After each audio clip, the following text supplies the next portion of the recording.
we're going to do now is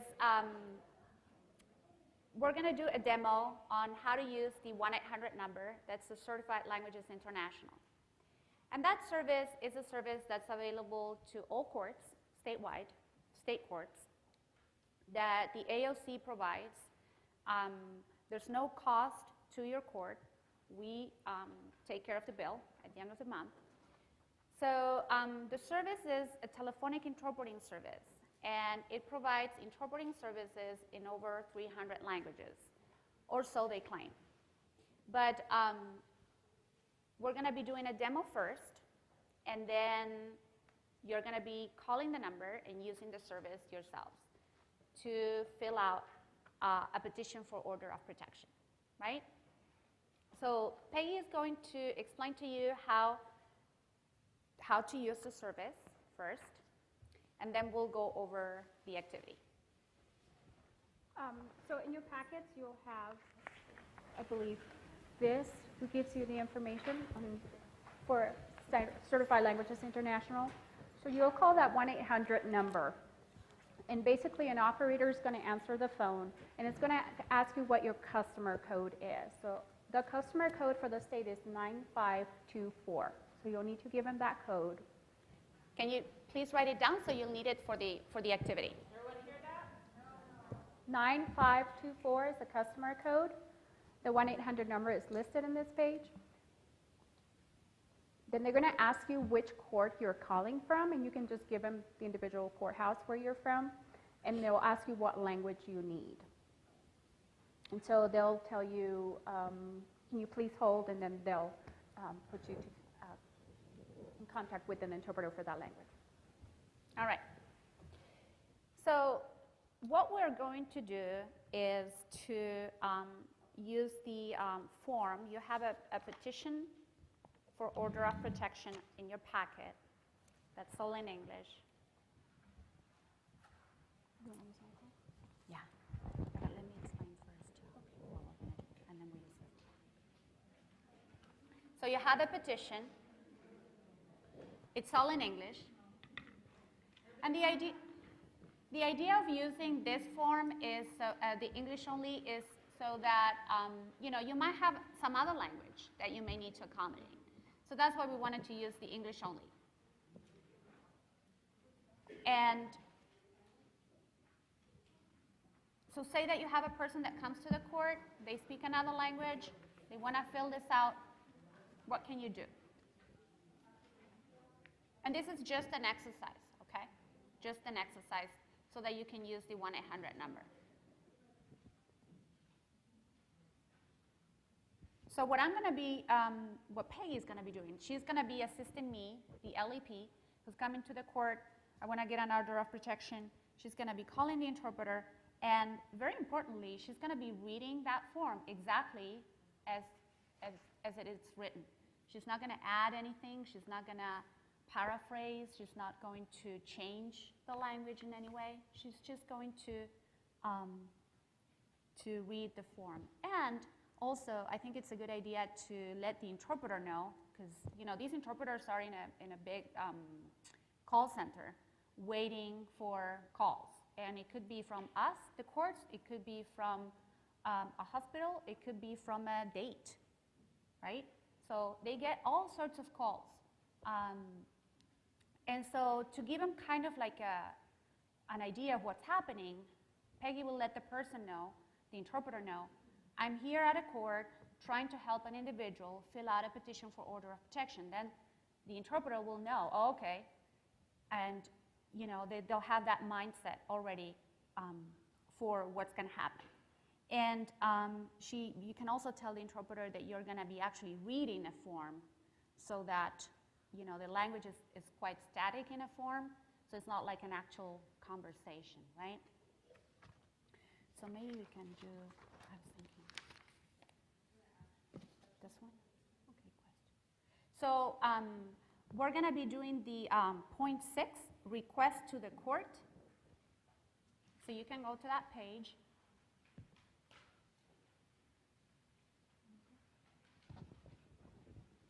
Do you have any questions before we get started? Are you familiar with service, have you used it before? No, you're not familiar, or no, you haven't used it? Really? Okay. So it's a really great service that we provide to the courts for accessibility for individuals with limited English proficiency. Again, spoken languages only. This is going to be over the phone. And we're going to be using consecutive interpreting. So basically, we're going to call the interpreter. I'm going to say something. The interpreter will interpret. Then she will say something. The interpreter will interpret, and so on and so forth, right? So there's a lot of turn taking. Any questions? But so Peggy is playing the role of who at the court? So she's going to be the clerk Okay. using the service, and I'm going to be the LAP. Okay. And what is Peggy gonna do with the information that's gonna come over the phone?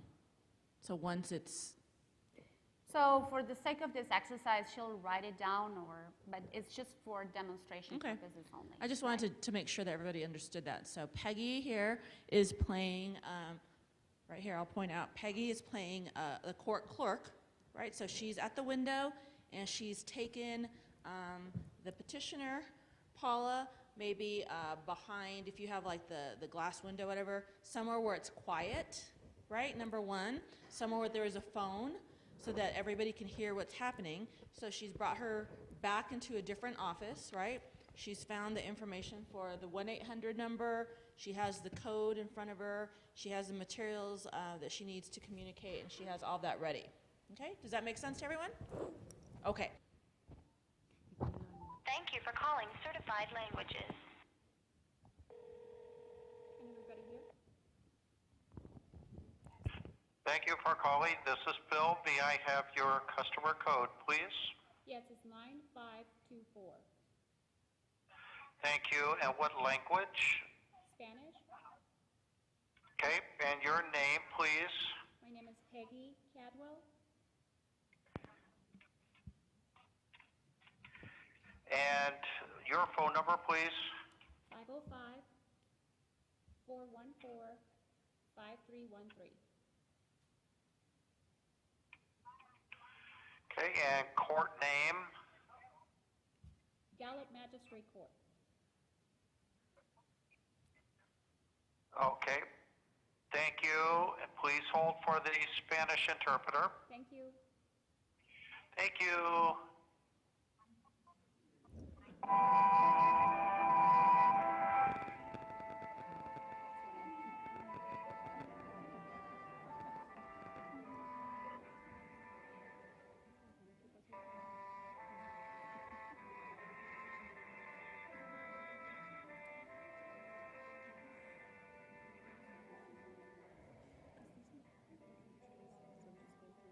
would say 1, let the guy say. 2, let the guy interpret, right? Anda línea por línea.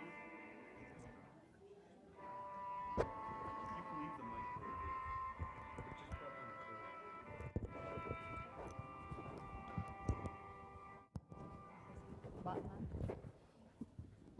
Thank you for holding. I have Juan, your Spanish interpreter, on the line, and you may begin. Thank you. Hello, my name is Juan. I'm ready. Go ahead. Good afternoon, Juan. I have a petitioner at the court, and I'm going to be helping filling out a form for a restraining order. So I will go ahead and read it, and if you can interpret for her, and then she will answer the question. Are you ready? Sure. Okay. Let me engage her, see if she can hear me clearly and all of that. Muy buenas. Sí, buenos días. Buenos días, ¿qué tal? Yo soy el traductor y le voy a traducir el formulario de la orden de alejamiento. Le traduzco las preguntas, usted me da la respuesta y se lo traduzco a ella para que vaya a poder llenándola. Bueno, muchas gracias. Very well, go ahead. Okay. So the first part is A, that the respondent not contact me, not abuse me, and that the respondent stay away from my residence and or place of employment and/or school. Please go ahead. Bueno, okay, I'll finish my notes then. Entonces la primera es que quiero que la parte que le va dirigida a esta orden de alejamiento no me contacte en ninguna forma, no abuse contra mí de ninguna forma, ni tampoco me venga a molestar a mi residencia, trabajo o escuela. Sí. Yes. Okay, can you please clarify with her if she needs for the respondent to stay away from her residence and/or place of employment, or just a residence? Entonces, la persona que usted va a hacer esta orden de alejamiento, ¿quiere que se aleje de su casa o de su casa y trabajo también? No, sí que no aparezca por ningún lado, que no aparezca por ningún lado. Ni I don't en mi wanna see trabajo him tampoco. anywhere. I'm sorry, could you Not repeat? even a job neither. Okay. B, that the respondent shall immediately leave my or our residence at, and then I need to list the residence. Entonces, que la persona que le va a dar la orden de alejamiento inmediatamente tiene que irse de mi residencia en la dirección D y necesito que me dé la dirección. 237 Don Gaspar, Ok, 237, deletré, ¿qué park? No entendí. Don Gaspar 237. Ok, pero me lo puedes deletrear. D-O-N y Gaspar G-A-S-P-A-R. Y después, que Lane Street, ¿qué es? Ese es el nombre de la calle y el número es 237. Sí, pero es un street, road, avenue, lane, loop, circle, trail, ¿qué es? No, es Don Gaspar 237. Sí, pero es una calle, un street, road, avenue, lane, boulevard. Le puedo preguntar a la Corte Suprema, pero no dice otra cosa.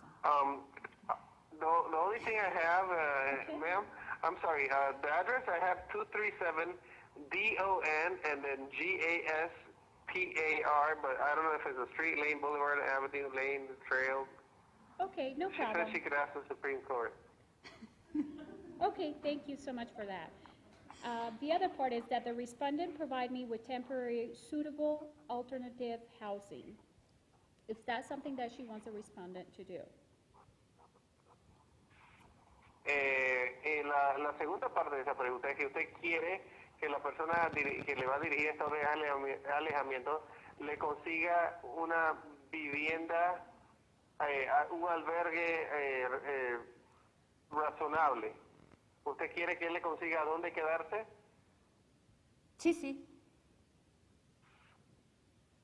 O sea, ¿usted quiere que él le consiga a usted una casa? Sí, o dos. Oh, okay.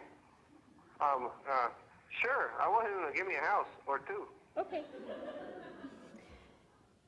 That the respondent shall not sell, remove, pawn, hide, destroy, or damage any property owned by me or the two of us jointly. And I can repeat that if you need it. I would really like for you to repeat it, please. Okay. That the respondent shall not sell, remove, pawn, hide, destroy, or damage any property owned by me or the two of us jointly. Entonces, me gustaría que la parte que le va dirigida a esta orden de alejamiento no venda, remueva, empeñe, esconda, destruya o dañe cualquiera de nuestra propiedad. Sí. Yep. Okay, and this is the last one in this part. That law enforcement officers assists me in retrieving my clothing and personal belongings from the residence at, ask her if that's the same residence, the previous address that she gave us before. Entonces, eso ya viene siendo la última parte de estas preguntas. Si a usted le gustaría que un oficial de la ley la escolte para que usted pueda recoger artefactos personales, incluyendo prendas de ropa, de la dirección de... ¿Es la misma dirección que usted dijo anteriormente? Sí, en Don Gaspar 237. Yeah, at Don Gaspar 237. Okay, that's what I had written down. Okay, Sí, eso es lo que tengo aquí anotado. well, I think that is it for today. Thank you so much for your help, Juan. Have a good afternoon. You're very welcome, likewise. Bye-bye. Okay.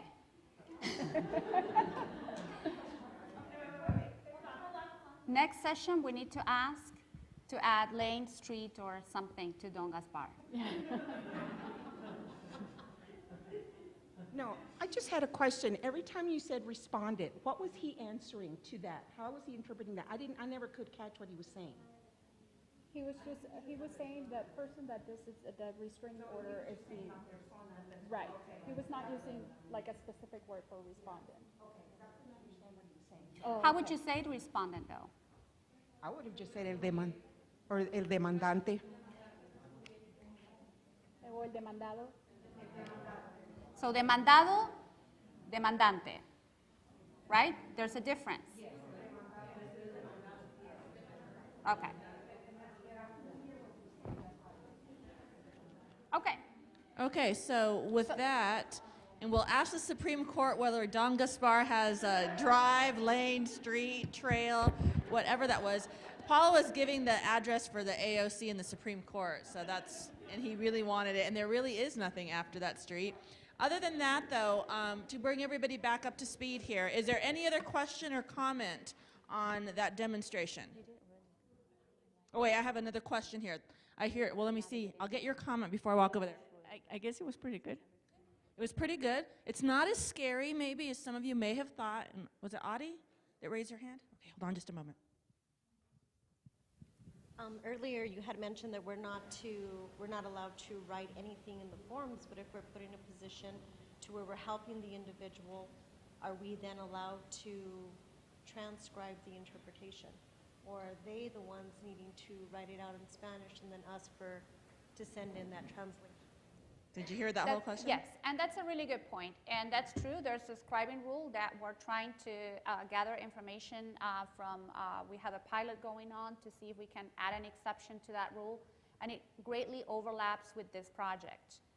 Judiciary employees are prohibited from writing down or scribing for court customers.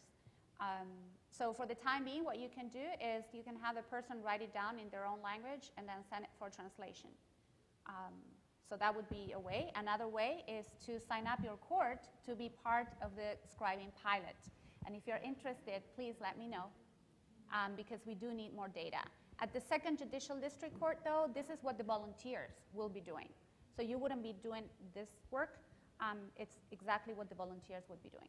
Right, and Paula, just to put that in perspective for people that may not know that, the Second Judicial Court here in Albuquerque, of course, has a high-volume court.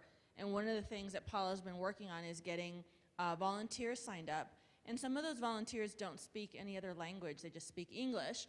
And we haven't quite kicked that off here in Albuquerque, but this is the concept. So somebody would take the petition in Spanish, would fill it out in Spanish, or in English, I guess it would be in English, and would, they could read it to them. It could be translated for them, interpreted for them in their native language. But if they came back in Spanish, then what would happen is the Spanish-speaking person would go back with a volunteer, and the Spanish-speaking person would read the response, and what would happen on the phone is it would come back in English, and the volunteer would just write down English verbatim what the 1-800 number person was doing. So there's a lot of different things going on with that process. And I think what we were doing is just trying to put it into context with domestic violence. But more than likely, Paula, I think you'd agree, what would happen is, let's say somebody comes to the window, or you're covering the desk, or I don't know what you guys call it, the window, and somebody comes in speaking Polish. And nobody knows Polish, or Japanese, or Arabic, and they're speaking.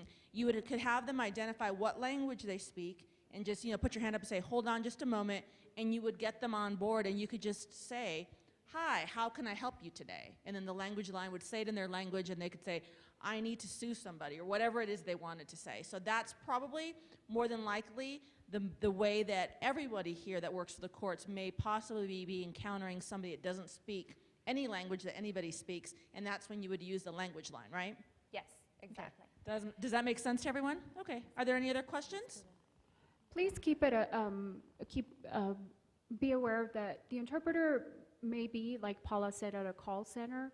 They have never seen this form before. So whatever you're trying to do with them might be completely new to them.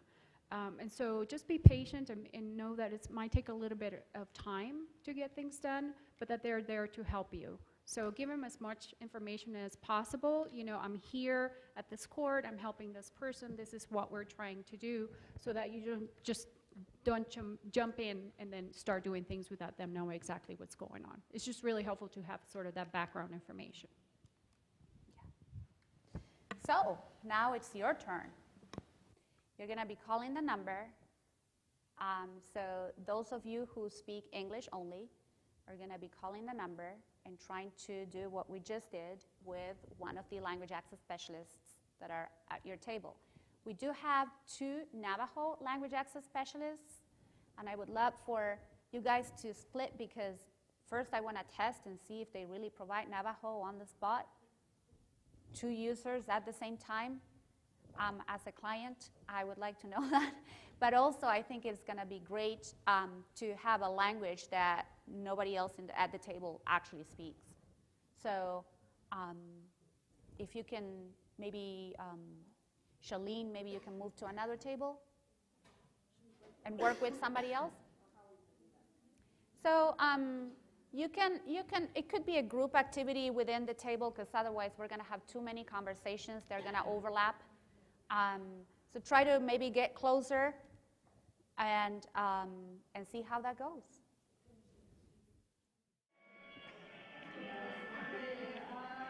Thank you so much for holding. I have your Navajo interpreter. You can go ahead.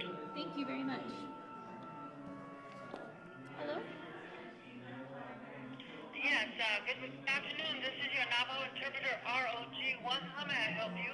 Hi, I'm here at the court with someone who's filling out a petition for an order of protection, and I just need assistance with her answering a few questions.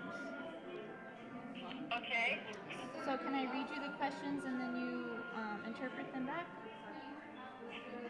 Let's do question at a time, yes. Okay, this is the first question. I request that the court order that the respondent not contact me, not abuse me, and that the respondent stay away from my residence and or place of employment and or school.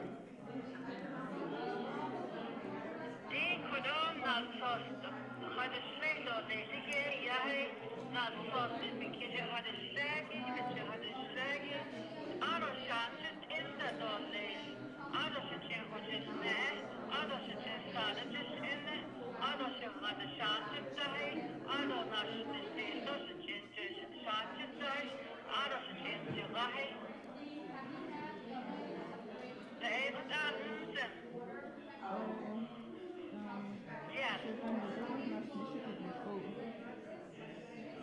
Yes.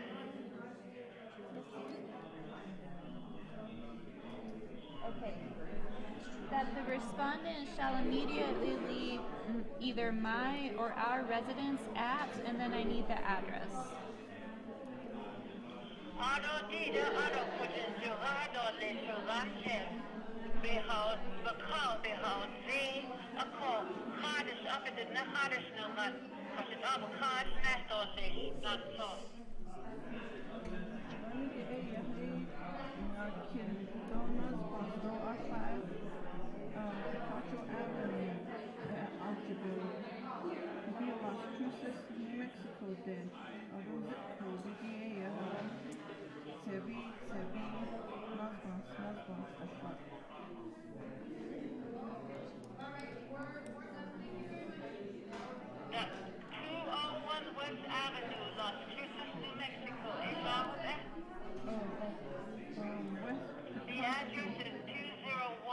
West Avenue, Las Cruces, New Mexico, 87052.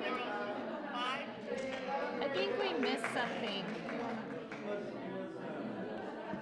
It's Community Hall, Yahegi A. Picacho Avenue. The road name is Picasso or American KBC Hospital building. Oh. Picacho.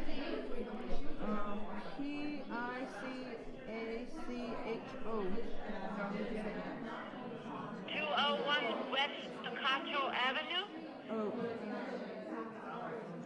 201 West Picacho Avenue, Las Cruces, New Mexico. Okay. And then the next one is, does she request that the respondent provide me with temporary suitable alternative housing?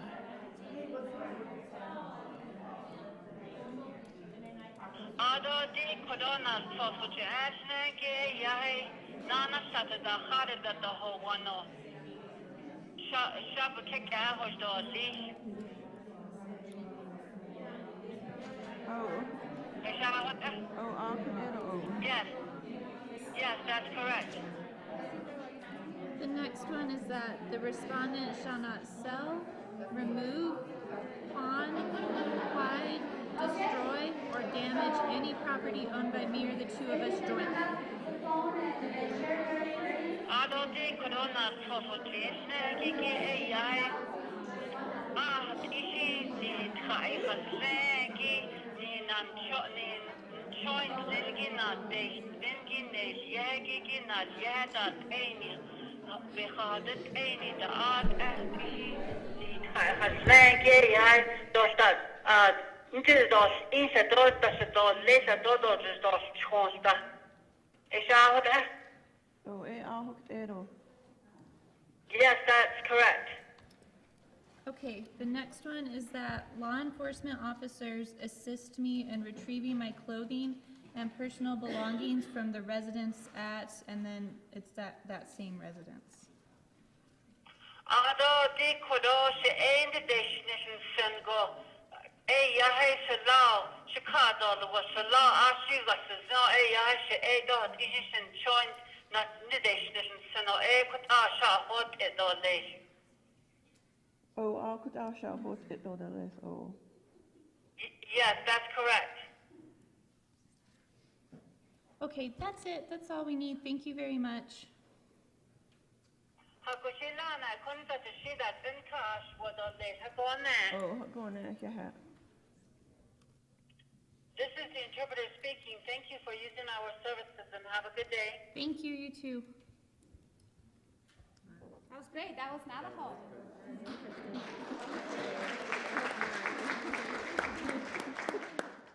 Thank you very much. It turns out they have one Navajo interpreter on schedule right now, so this table couldn't call that interpreter. So that might happen with certain languages that are not, used too frequently. But you can schedule a call. Say that you have a request for Hmong or a language of lesser diffusion. You can schedule that ahead of time, right, Peggy? What we do is we'll go ahead and give them a call, and then we'll give you a reference number, and when you call, you just give them the account number and that reference number, and that way you have an interpreter reserved for that language. Great. Okay. So I hope this was useful. Again, if you don't have the instructions to use the phone, please, the phone service, please let me know. We'll send those to you. It's very useful service. For municipal courts, again, for state courts, this is something that the AOC provides.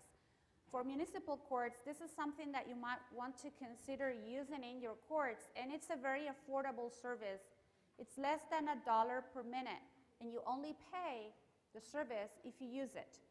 And I was saying that just as an example, the bill for the whole state courts, the monthly bill, is about $1,500.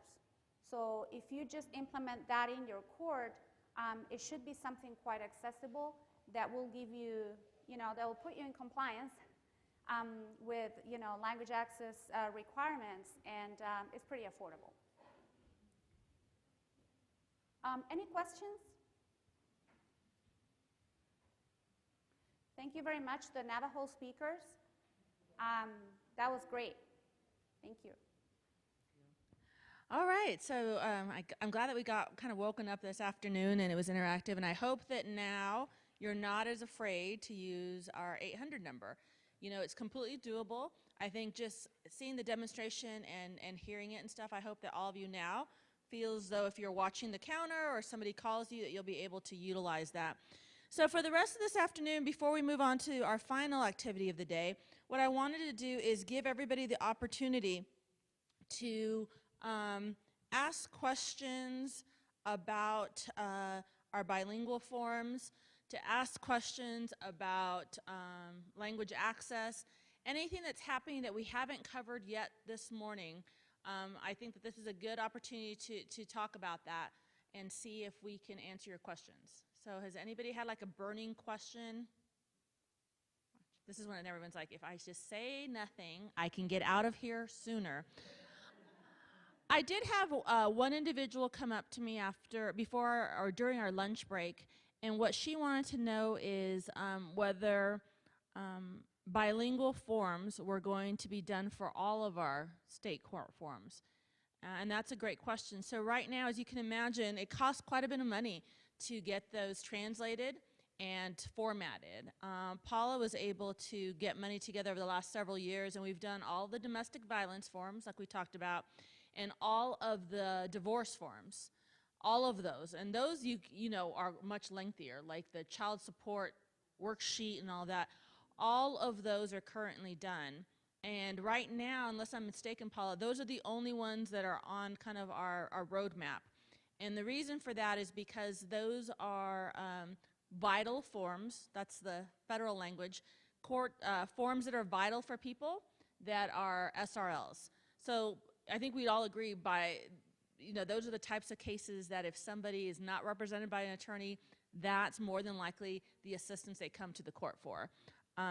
Going forward, I think that if we do anything else, it would be high use forms. And so far, we really haven't identified any that are such high use as DV forms and divorce forms.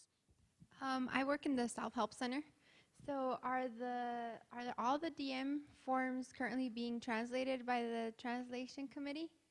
Okay, so that's a great question. So working at the Self-Help Center, we know that we have the bilingual English-Spanish DM forms done, right? Currently, the Supreme Court has not put a rule in place that says that we can accept them back in a different language. So it's really important if you work in a self-help center or anything else that you distribute that, and it basically has, does it say for informational purposes only, Paula, the DM forms? Does it? I know. I know.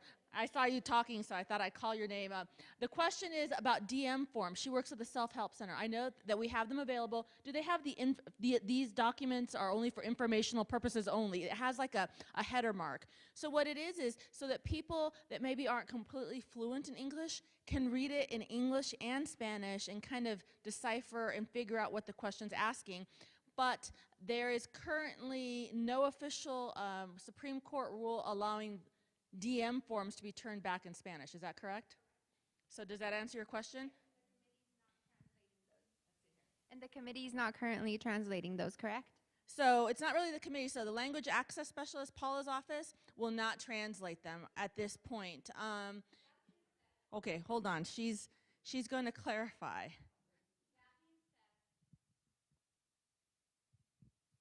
If you do get one, give us a call or send us an email and we'll see if we can accommodate it or not.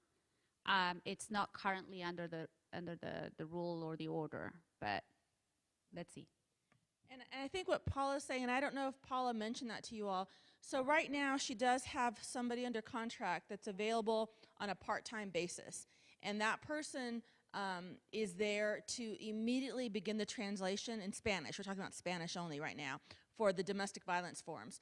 So for example, if the first had a divorce paperwork that came through, number one, you could send it that way, and if maybe that person that's under contract doesn't have anything to do, she could squeeze it in or in between projects. The important thing is a divorce packet doesn't have to be translated immediately like a domestic violence one.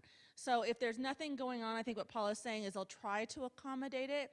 So you can always give her a call or an email and see what happens. But right now, the Supreme Court has not opened up that type of case yet. Originally, when our committee was meeting, that was one of our proposals is to do that. And right now we're on hold. I think what's happening is the Supreme Court wants to see what happens with these DV forms first. So we're not saying that in the future that's not going to happen, but currently, officially, the policy has not been extended to that case type either. If we are going to expand it to accepting pleadings, that is the most logical next step. And then maybe somewhere in the future down the road, it could be all pleadings or criminal ones, or we'll decipher that. But so right now it's not official. Give her a call and see if we can squeeze it in and get it for you. And more importantly, those don't have to be turned around in such a timely fashion. So that's something that we may look at in the future and get additional funding for or something to have staff on hand. That would be ideal, of course, but that's a great question. Does that answer that, Tanya, for you?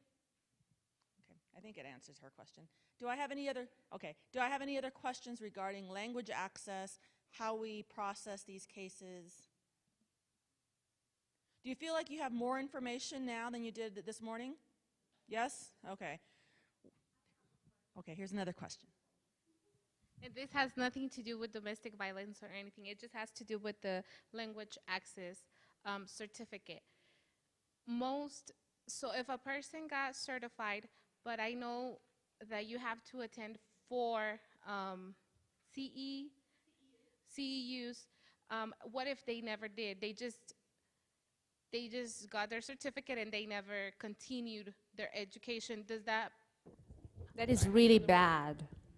Yes, but see, this is one thing that, like I said, it has nothing to do with the domestic violence, I'm sorry, but many of the municipal judges did not know that their staff has to do that. Okay. We did not know. The only reason why I knew is because before I was an language access specialist, and I knew I kept up with my email, but they didn't know that their staff members had to do that. Okay.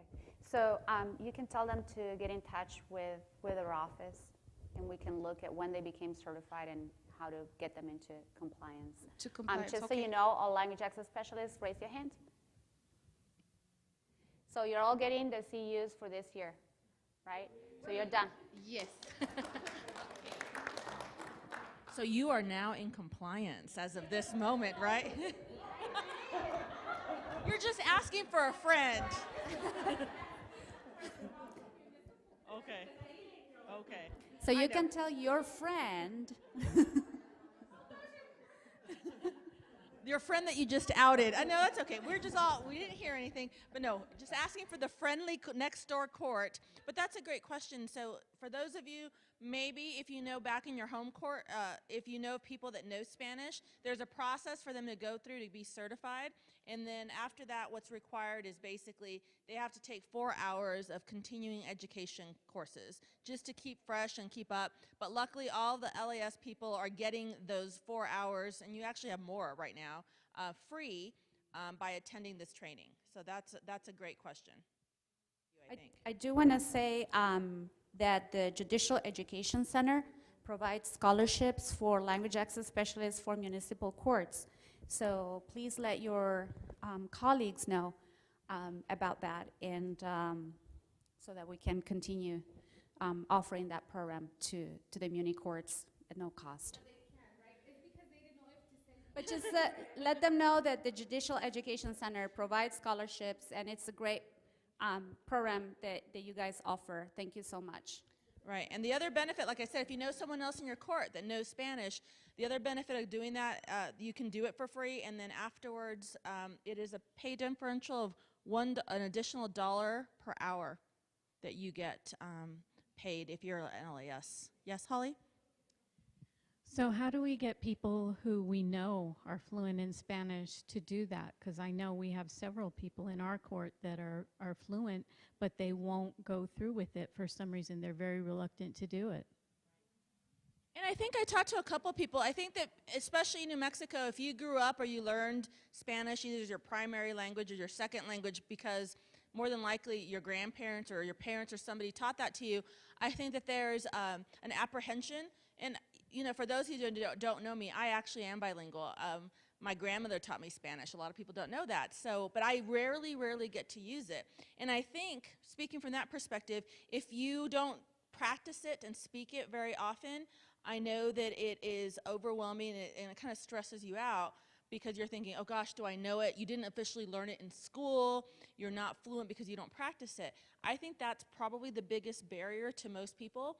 You know, if I were you, I would go back to your court and just talk about all these different changes, talk about these bilingual forms, and maybe just talk to them about not just getting an additional $1 per hour raise, which is what you're getting, which is, I think, a pretty sweet deal. It's also being part of a new initiative with the courts to increase access to justice. And I think that if the money doesn't entice them, then knowing that they're part of a process that's trying to make the process more open to people, that might be it. And just let them know that it's not that you have to be, you know, grammatically correct. I mean, when I write Spanish, writing is much more difficult for me because I just never did it. You know, I went to school in English, and it was very rare that I wrote it. So if somebody were to have me write something down in Spanish, that would completely panic me. The accent marks is still kind of a foreign concept to me. I can read it and I can speak it, but writing it would be my barrier. And it's not that you have to be 100% perfect fluent. I think that there's different variances on that. And then let them know about JEC and the fact that they have scholarships. Sometimes that's a barrier. You know, we're actually very lucky with the judiciary to have that. Other industries, people pay that money, this training, to be able to be certified to do their work like in the healthcare industry or other ones. So we're really fortunate to be able to afford that to our employees at no cost, and then they're an asset to the courts wherever they're at. And Patricia, I wanted to share, we were at the National Language Access Coordinators Conference last month, and somewhere, well, a few weeks ago. And actually, we talked about this program, the Language Access Specialist Program. And we are the only state that actually has something like this in place. We are the only state that has a program to train and certify bilingual individuals to provide access outside the courtroom, that we have a pay differential, that we have this built into our Supreme Court rules and personnel rules. So all other states were like in awe because they don't have anything. At some point, maybe they have a test that people go through. But we were very proud of this program, and I have to say that nationally, it's really nationally recognized. Yeah. So that's definitely a testament. So New Mexico's traditionally been a trailblazer when it comes to language access. We've been that way for years, and we're always kind of paving the way and telling them the new things. I think Paula at that conference talked about the DV kiosks, and people were shocked. Like they were just like amazed. Number one, that we did it in other languages. Number two, that it's the audible part, like I told you. So even if you can't read in English, you can listen to the question.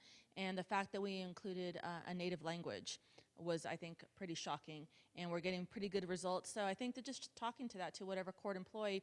And the other thing is, I think being an LAS is a little bit different. It's not as important or stringent to the testing for our interpreters. Because interpreters really, you know, these are usually for criminal cases or a lot of things.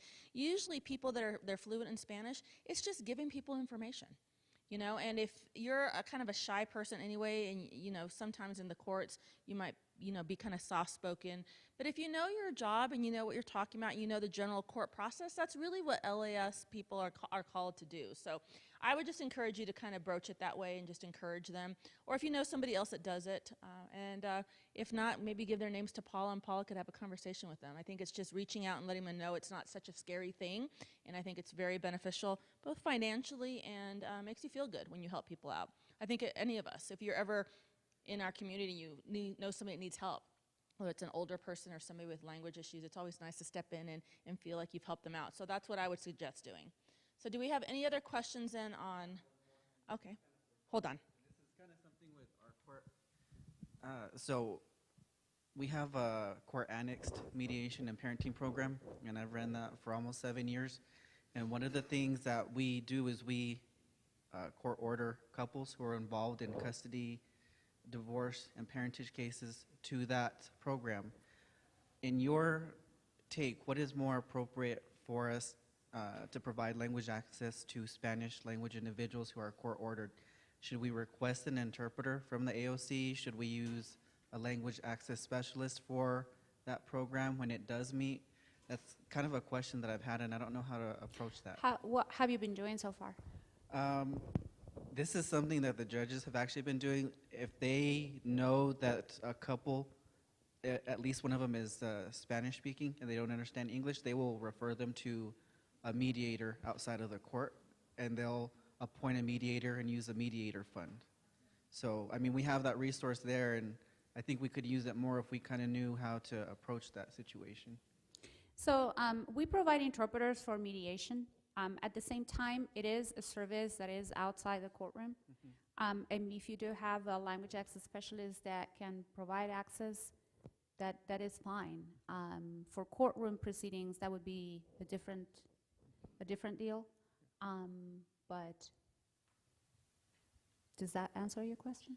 Yeah, I mean, I guess I kind of wanted to know, is it appropriate when we know that that class is coming up and we have a case where there is a non-English speaking individual to request an interpreter? Yeah, you can do that. We can do that? Okay.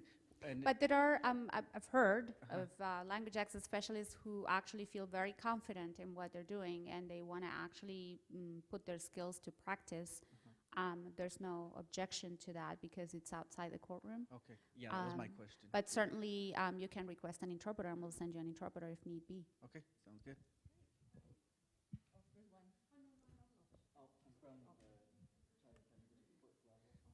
So for those of you who don't know, that's Vincent Espinosa. He's at the 5th Judicial District Court in the Roswell location. So that's what you're doing on the weekends mainly? You're doing that mediation program for people? Okay, so that's what he's... So what I would advise that you do is to send a request if you need an interpreter to do it with enough advance notice, because that might be a little hard to fill if you do it last minute. Okay, any last parting burning questions that you want answered on what we've covered so far? One more.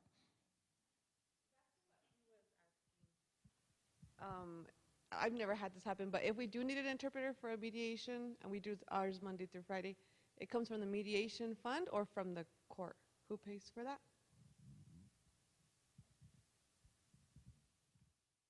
So we, AOC, we pay for interpreters. We cover mediation statewide. So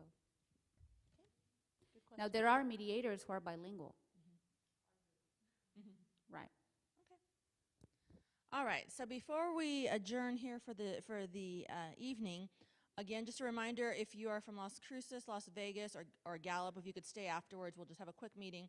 But if you look at the very back of your packet, Vincent was kind enough to draft 8 scenarios. So for tomorrow, to give you guys an idea of what we're doing tomorrow, today we gave you a lot of information. Tomorrow we're going to really put that information to use and to really tap your own resources about what you do with different situations. So if possible tomorrow, can you please try to sit in the same spot? I mean, if you really don't like your neighbor, come see me and I can move you. I feel like the teacher. But otherwise, I think that we should be okay.